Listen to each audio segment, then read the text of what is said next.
Hello, today we are going to do section 7.3, which is talking about vertical angles and parallel lines that are being cut by a transversal. So, starting to kind of put all of the angle and line vocabulary together that we have been practicing the last couple days.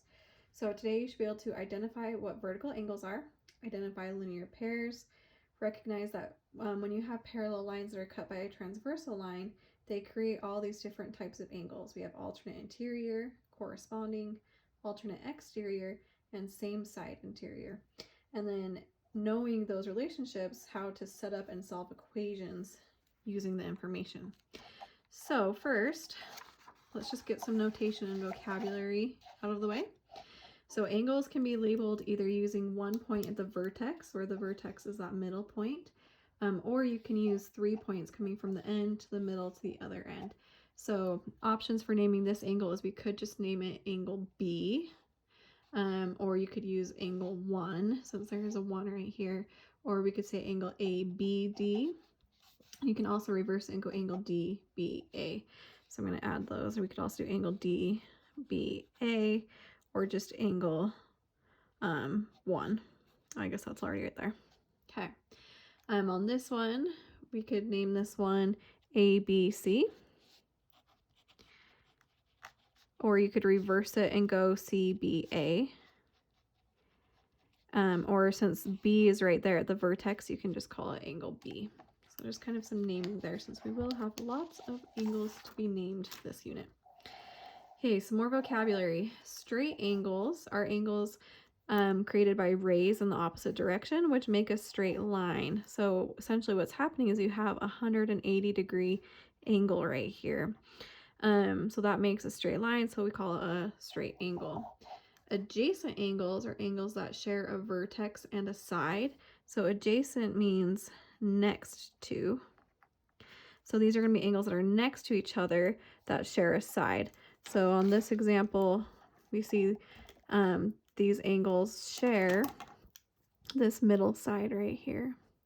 And we have angle DBC sharing with angle ABC.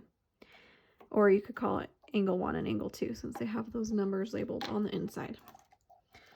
Okay, another vocab term we use quite a bit is supplementary. So supplementary means something that adds up to 180 degrees. So in the case of angles, we would be having, like, let's say angle A plus angle B has to equal 180 degrees. So in this little picture here, we have 72 and 108. Well, 72 degrees plus 108 degrees equals 180 degrees. So we would call these two angles supplementary. We're going to use that a lot this unit. We also have complementary, which means they add up to 90 degrees. So same kind of idea, but this time we'd have like angle 1 plus angle 2 has to equal 90 degrees instead of 180. So they make a right angle. So in this little picture, we have this angle A and this angle B. When they're adjacent to each other, make that nice right angle with the 90 degrees. Moving on. One type of angle relationship you're going to learn this unit is something called linear pairs. Remember, linear sounds kind of like a line. Linear pairs are going to be pairs of adjacent angles, or angles that are next to each other, whose non-shared sides form a straight line or a straight angle. So this smaller angle is adjacent to this bigger angle where they share this middle line right here, but then together they form a straight line. So they're making that 180-degree line right there. Or in other words, you could say that they are supplementary. In this picture, this is an example of not a linear pair. We have this angle right here and this angle right here. They aren't touching each other, so they're not adjacent. Since they aren't adjacent, we wouldn't consider that a linear pair.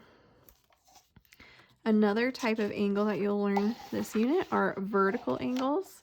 So vertical angles are angles that are created when you have this X shape. They're going to be angles that are straight across from each other in this X shape. They are what we call congruent. So the symbol for congruent is a little equal sign with a squiggle on the top. Something that is congruent means they're the exact same size and shape. Everything about them is identical. So when you have this X shape right here, the two sides on the left and right, these two left and right angles are going to be congruent. And then also the top and bottom angles are congruent. And that means they're just the exact same size and shape. On this one, we would not consider any of these vertical because we're not getting that X shape. They need to be across from each other. Now, if this line had extended, then this angle and this angle would be across, and then we'd have vertical. But since we don't have that, they are not vertical angles. Okay, parallel lines, hopefully we know what this means. There's going to be two lines that never intersect. They're going the exact same angle forever. And so we're going to be taking a lot of parallel lines today and cutting them with a transversal line. So a transversal line is just a line that intersects two or more lines. So here I have three parallel lines, and then this is being cut by this line. So this is the transversal. When we have parallel lines being cut by a transversal, there's a whole bunch of relationships between the angles created. We're going to be spending a lot of time looking at those angle relationships. So some of those angles are what we call alternate interior angles. So these are between the parallel lines on the opposite sides of the transversal. So if I have two parallel lines being cut by a transversal, the alternate interior, think of alternating as mean going back and forth, and interior means inside. So if I'm inside my parallel lines in this little space right here, I have this angle is alternating with this bottom angle. So they're on alternating sides of the transversal. One's on the left, one's on the right, one's at the top, one's at the bottom, and they're on the inside of that parallel line. So that is going to be the alternate interior. So you have a pair right here, that's alternate interior. But you could also do the other side. So I'm going to put two little arcs through here. These two would match. And we use those little arcs to kind of match up. If they have the same amount of arcs, that means they are the same size or they're congruent. Corresponding angles are going to be on the same side of the transversal and on the same position on the parallel lines. So these angles are congruent. So again, congruent means they are exactly equal to each other.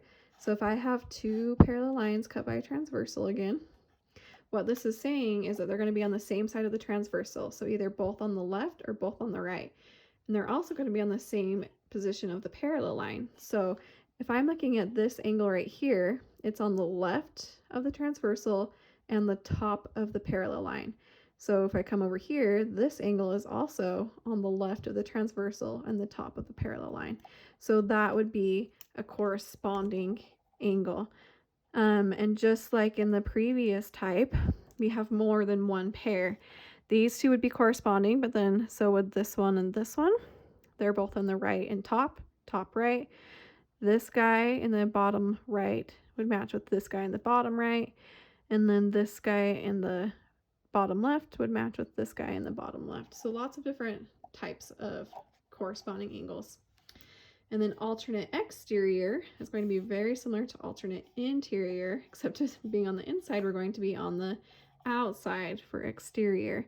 So if I have two parallel lines again cut by a transversal, they're going to be on opposite sides of the transversal, so either left or right. And then this time they're going to be on the outside of the parallel lines. So this would be the inside, so the outside is going to be this top section and this bottom section. So if I start on the top left, my alternate exterior would be on the bottom right. So those two are going to match with each other. Again, they're alternating left to right, top to bottom, and they're on the outside of the parallel lines. And then we would also have this pair, the top right would match with the bottom left. Would be another set of alternate exterior. These are also congruent. All of these are congruent, I forgot to say on this one. That means they're the exact same size. Okay, another example here. We have this diagram with two parallel lines cut by a transversal, and notice that they are labeled on the inside. Let me kind of zoom in a little bit bigger. They want us to name what are all the different types. So let's look at alternate interior first. Alternate interior means they're alternating sides of the transversal, so from left to right or right to left. And interior means they're in between the two parallel lines. So we're looking at these two angles and these two angles. So if I want them to alternate, let's say I'm starting with angle 3, I then have to move to the opposite corner and I would match with angle 6. So I would say angle 3 is congruent to angle 6. They are both alternate interior. And then same for angle 4, if I'm in the top right, its alternate interior would be in the bottom left on the inside. So angle 4 is congruent to angle 5. Those are your alternate interior. Corresponding are going to be ones that match in the exact same place. And I kind of think of it as an intersection. If you think of these as like roads going through like a neighborhood or something, this corner 1 would match with this corner 5. So they're like on the same corner area of the street. So they are going to match corner 1 and corner 5. They're both in the top left of the intersection, top left of the intersection. So angle 1 is congruent to angle 5. But because it is an intersection and we have 4 corners in an intersection, there's going to be 4 sets. So angle 2 is going to match with angle 6. So 2 is congruent to 6. We also have the bottom left matching with the bottom left. So 3 and 7, I'm going to write out to the side here. 3 is congruent to 7. And then bottom right, angle 4 will match with bottom right, angle 8. So 4 sets of corresponding angles. Alternate exterior, again, we're going to have that alternating pattern between going left and right, top and bottom, but this time we're on the outside. So if these are my parallel lines, I want to be on the outside of them. So this top section and this bottom section. So alternating, if I'm starting with angle 1 in the top left, I'm going to alternate to the bottom right. So 1 and 8 are going to correspond. Angle 1 will correspond to angle 8 and they are congruent. And same with angle 2, which is on the top right of the outside, will alternate with the bottom left on the outside, which is 7. So angle 2 is congruent to angle 7. And those are your alternate exterior. Okay, we will be using these relationships to help solve problems. So kind of keep those in the back of your mind. We're going to look at some problems later. But first, let's look at what happens if you look at the angles that are on the same side of the transversal. So like on the left side, we have angle 1 and 3, 5 and 7. These are all on the left side. Or we have 2 and 4, and 6 and 8, all on the right side of the transversal. So when you have two angles on the same side of the transversal between parallel lines, these are supplementary. So remember, supplementary means they add up to 180 degrees. So think of it as forming a line. Angle 1 and 3, they make a line together. So angle 1 plus angle 3, whatever the sizes are, if I added them together, would equal 180 degrees. Same with 5 and 7. Angle 5 plus angle 7 would equal 180 degrees. Same on this side. 2 and 4. Angle 2 plus angle 4 would add up to 180 degrees. And also 6 and 8 equals 180. So we're going to be using that kind of supplementary idea as well when we're solving problems. So let's look at how we will actually use all this information to solve. Let me zoom out a little bit. So on this first problem, they say find the measure of B. So notice B is right here. What is the angle relationship? So once we know what the relationship is between the angles, we can help that to use that to help us solve. So notice these two angles are kind of across from each other in this X diagram. Can you guys remember what we call two angles that are across from each other when they make an X shape? That relationship is called, do you remember? Vertical angles. So vertical angles we know are congruent to each other. That means they're equal or the same size. So I can set this half equal to this half. So I would have 58 degrees is equal to B. Well, since that's just straight up b, we don't have to actually solve for anything. They're just equal to each other, so we're done. But we will get to more complicated formulas where you might actually have to solve the formula to figure out what the variable is. So speaking of that, that leads us into the next problem. They want to know how big x is, but notice we have actual equations here rather than just a variable. So first we need to know what's the relationship between these so that we can know how to solve them. So we have that x shape again. One's in the top, one's in the bottom, so they're across from each other. They are vertical again. And we know that vertical angles are congruent, where congruent means they're equal. So I can set this equation equal to this equation. So I'm going to do 11x minus 6 equals 10x plus 5. And then we're just going to solve for x, which you guys are good at. We want to get our x's to one side, so let's minus this 10x over to the left side, so those cancel. And 11 subtract 10 is 1x. So I have x minus 6 now equals 5. And then if I want to get x alone, we just need to add the 6 over. So those cancel and we get x equals 6. So that is how you are solving. You need to know what the relationship is in order to know, do I set them equal to each other? Do I add them? What do I do to solve? Let's look at another one. Here's our little diagram. We have angles 1, 2, 3, and 4 going around that shape. And they've told us that the measure, that's what that little m stands for, measure of angle 1 equals x minus 49. And sometimes I'll just go write it in there so I can keep it organized. And then the measure of angle 2 equals 2x plus 1. Well, this is angle 2 right here, 2x plus 1. So find how big angle 4 is given that they intersect in this line right here. So we're actually wanting to know how big is this angle given these two guys. So this is going to be a little bit of a multi-step problem. First, we need to figure out what x is so we can actually know how big these angles are. Notice that instead of being across from each other, these angles are adjacent or next to each other, and they form a straight line. This angle plus this angle make a straight line. And how many degrees are in a straight line? 180. So this angle and this angle are what we say are supplementary. They add up to be a straight line or 180 degrees. So I know that angle 1, this guy, plus this angle 2 has to equal 180 degrees because these guys are supplementary. So if I know that they're supplementary, I can set up my equation. I'm going to take x minus 49 and plug it in for 1. And then I'm adding to it angle 2, which is 2x plus 1, and it has to equal 180 degrees. So first, let's just simplify this left side by combining our x's. I have x plus 2x is 3x, and then negative 49 plus 1 is negative 48 equals 180. And then now we can actually solve. So I'm going to add the 48 over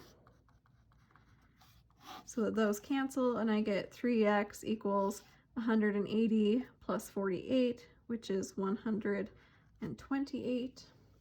Then our last step would be to divide by 3 on each side. So those cancel and we get x equals, I just realized 180 plus 48 is not 128, it's 228. I wrote that wrong number. So 228 divided by 3 is what we want. And that equals 76. So x is 76. Here's a common mistake I would see. People would be like, oh, x is 76. Let me box my answer. That's it.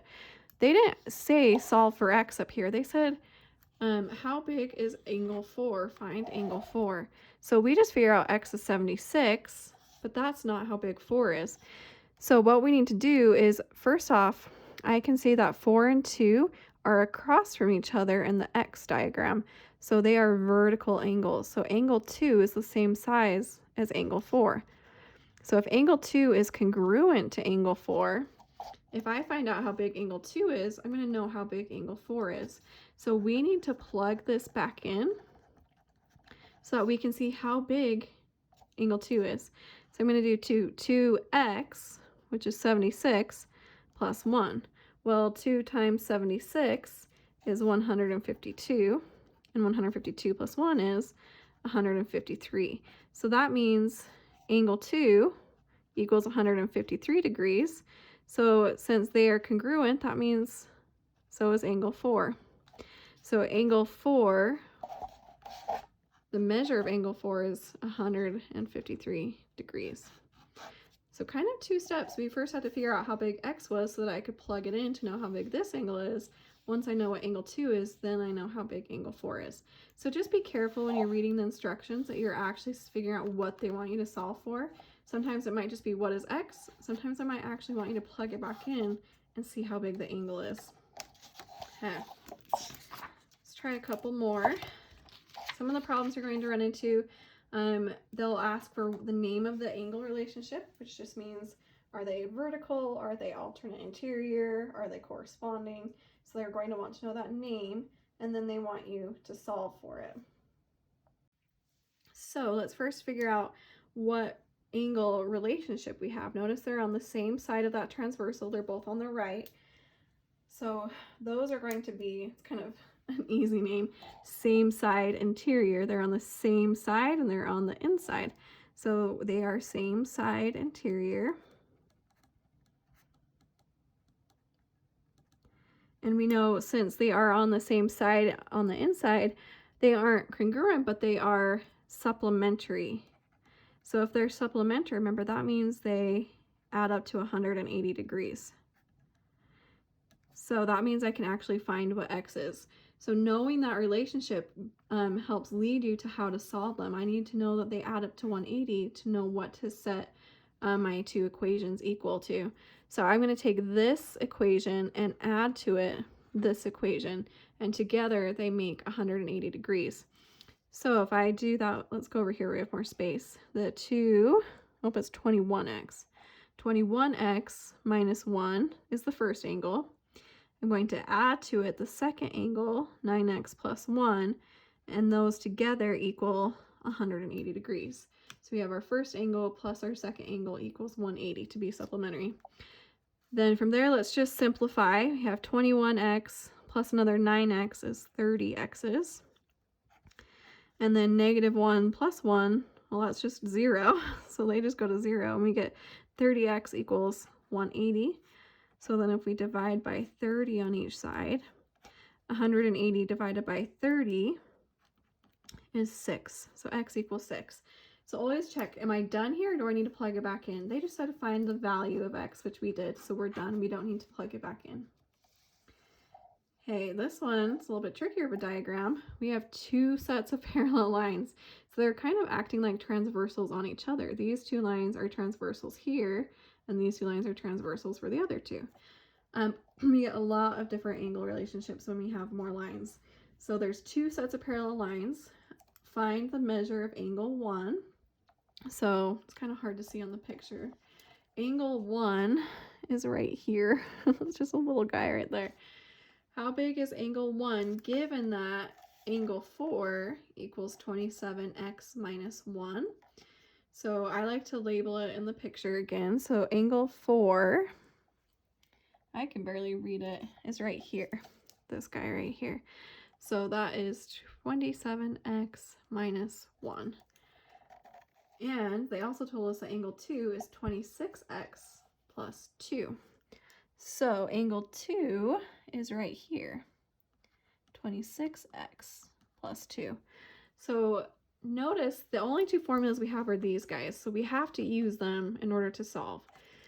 This angle 4 is in the bottom left of the intersection. If I think of this, it's in the bottom of the intersection. Well, so if I look at this intersection, this one's also in the bottom.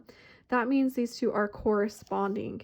So angle 2 and angle 4 are corresponding, and corresponding angles are congruent. So that means they're the same size, they're equal to each other. So I can take this and set it equal to this. So I'm going to do the 27x minus 1 equal to the 26x plus 2. And we're going to solve for x. So let's minus this 26x to the left side to get our x's together. 27 subtract 26 is 1. So I have x minus 1 equals 2.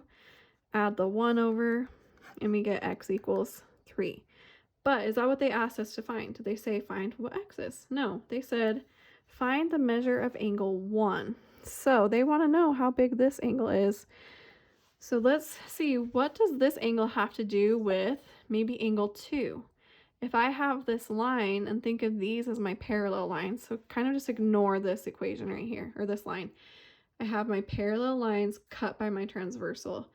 These two numbers, these two angles, are both on the interior. They're on the inside of the lines, and they're on opposite sides of the transversal. So they're alternating interior. So we know that angle 2 and angle 1 are alternate interior. And we know that alternate interior angles are congruent to each other. So if I know how big angle 2 is, I know how big angle 1 is. So let's find out how big angle 2 is using the fact that we just found that x is equal to 3.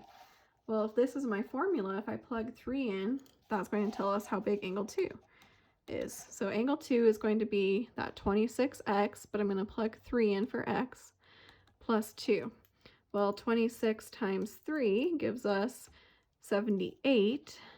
78 plus 2 gives us 80. So that means this is 80 degrees. So is this guy. And so is angle 4. Technically, they're all congruent to each other. So that means angle 1 is also 80 degrees. So that one was one of the more complicated ones, just because we did have to first figure out what's the relationship between these two angles, set them equal, and solve for x.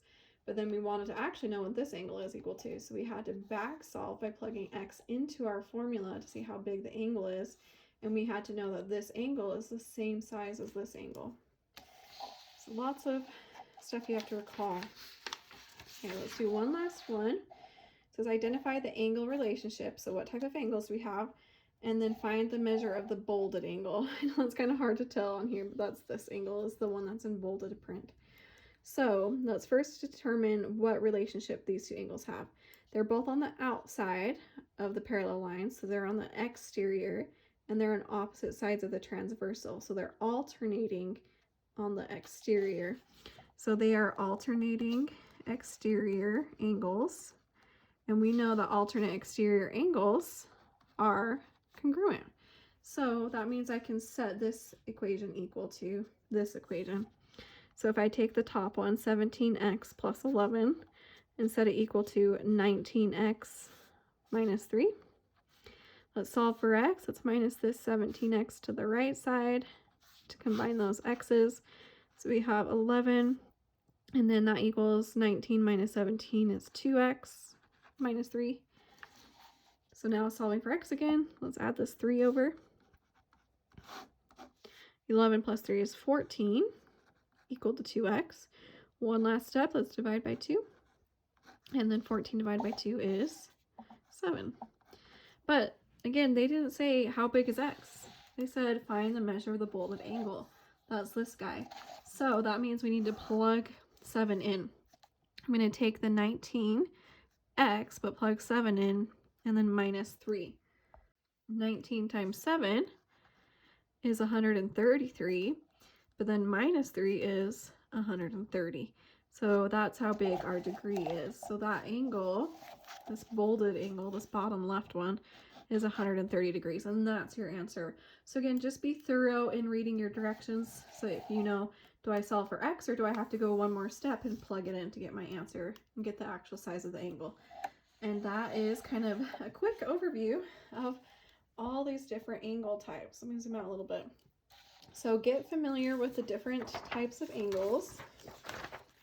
Again, we have the alternate interior, corresponding alternate exterior. Those ones are all going to be congruent. We have the vertical angles, which are the X-shaped ones. They're going to be across from each other in the X, or think of it as an intersection, so left to right or top to bottom. They are also congruent. And then you have the same side ones. The same side ones are going to be your supplementary angles that create a straight line and make 180 degrees. So like 2 and 4 add up to be 180. 5 and 7 add up to be 180. Knowing those relationships helps you to know, do I set them equal to each other, or do I add them to 180? And that's going to be kind of the key thing this unit. But as always, if you guys have any questions, please let me know. Reach out to me. We can set up a Zoom call. Don't hesitate to ask for help. I am here to help you. Hope you guys are happy and healthy, and I will talk to you in a couple days. See ya.